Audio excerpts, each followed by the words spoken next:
difference on X and Y, or like a female has 2 X chromosomes and male has XY, like only 1 X chromosome.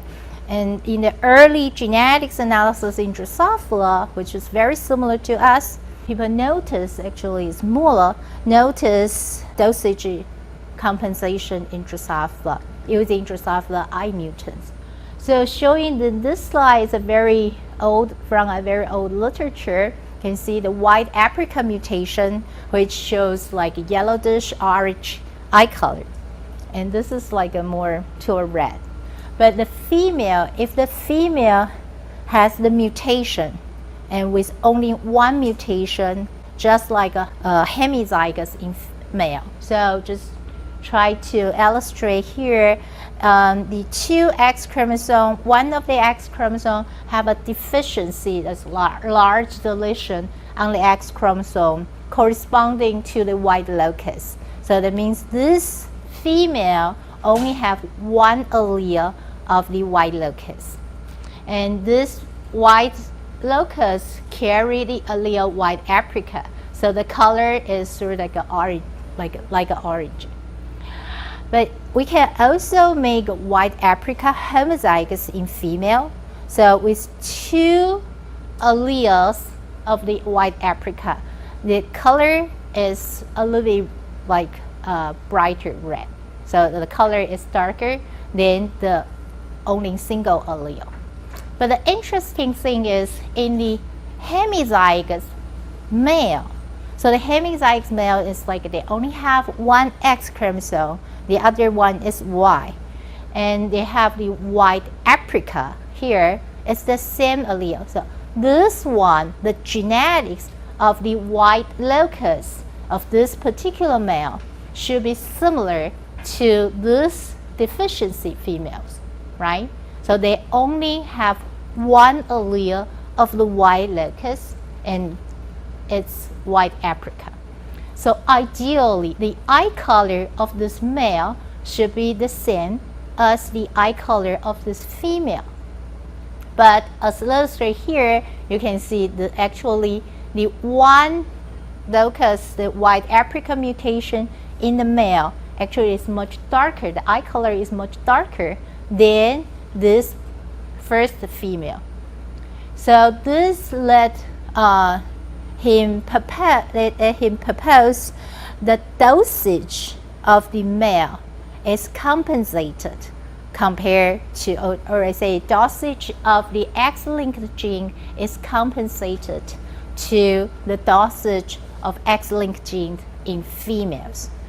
That is the expression of, if you use modern terms, the expression of this X chromosome in male is equally to the 2 X chromosome in the female. And of course, this one was ruled out, discovered by their phenotype. So this is the first recognition of the dosage compensation using genetics analysis. Now we know dosage compensation is widely exists in different lineages, but just as the early cascade of sex determination, all these animals are using different strategies. Showing here are the 3 model organisms, or 3 models. One is the C. elegans, the second is the Drosophila, and the third one is us, mammals. So in C. elegans, female has 2 X chromosomes, as we just talked about a couple slides before. And the expression of the hermaphrodite, it means the expression of the X-linked hermaphrodite, is reduced on both X chromosomes. And that is to match 2, so they will be almost equal to the single X chromosome in the males.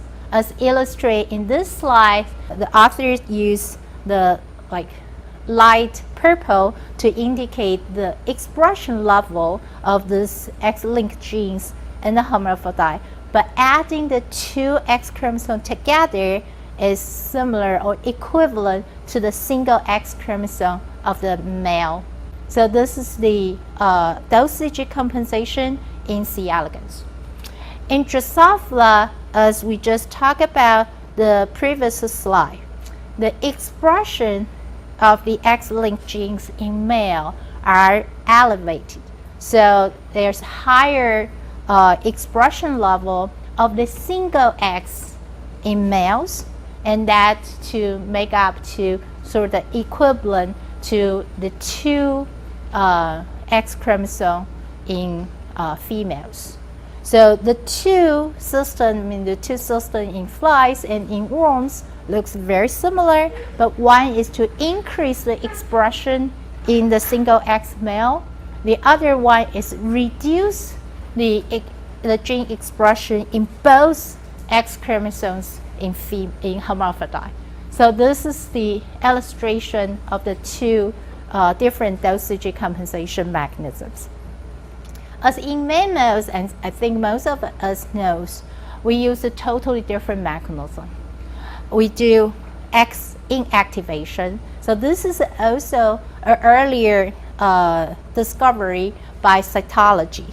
So when we look at human cells, people recognize in females there's a condensed region in our nuclei, and they call it bar body to because bar recognize like in cytological state first. And in mammals, the 2X female, one of the X chromosome is randomly inactivated in the early embryo development. So all the females in this room, we only have one X chromosome is activated in our cells. And this one is different from one cell to the other cell type because when we were in the very early stage of the embryo, we have 2 X chromosomes, one from our father, the other from our mother. Then the 2 was randomly inactivated. So some of our cells inactivate our father's X chromosome, and the other cells inactivate our mother's X chromosome. So the random inactivation of the X chromosome results to like we only have one X chromosome is active just as males. So they only have one X chromosome, but we only have one X chromosome is active in our cells. So you can see in the 3 different lineages, they use very different mechanisms to match the dosage between male and female. And it will be very interesting to know why this is important. Because this is like other observational, I think start with Bridges' balancing theory. It's like if you have different number of X chromosomes compared to your autosomal sets, and the development could be like altered. So that's from those information, but the observation to us is like we see this process, especially in mammals, is more clear. There's only one X chromosome, although there are few genes escape the X inactivation. This is just roughly talk about the molecular mechanism. If you are interested, you can look into the papers. So in human, in us, we have one RNA gene. So this is one of the most early days we discovered the RNA gene has like a very important function. So the gene called XX, and this gene is on the X chromosome, and this is a site. Then the RNA gene binds to the site will cause the inactivation of the entire X chromosome. And so the arrows on the side showing the spreading of the inactivation. So it starts from one position and spreads through the entire X chromosome. And in C. elegans and Drosophila, they are sort of similar, but in C. elegans it's clear there are several sites, and they start the control of the expression, and they spread in Cs. I mean, spread in Cs is locally in the close by region. And Drosophila is similar, just like the activation of the male X chromosome. And showing here is the sequence. So there are also target sequence for the dosage compensation complex to bind to, and that's sort of like spread through the whole entire X chromosome in flies. So those are sort of like a molecular mechanism of the dosage compensation in these 3 different lineages.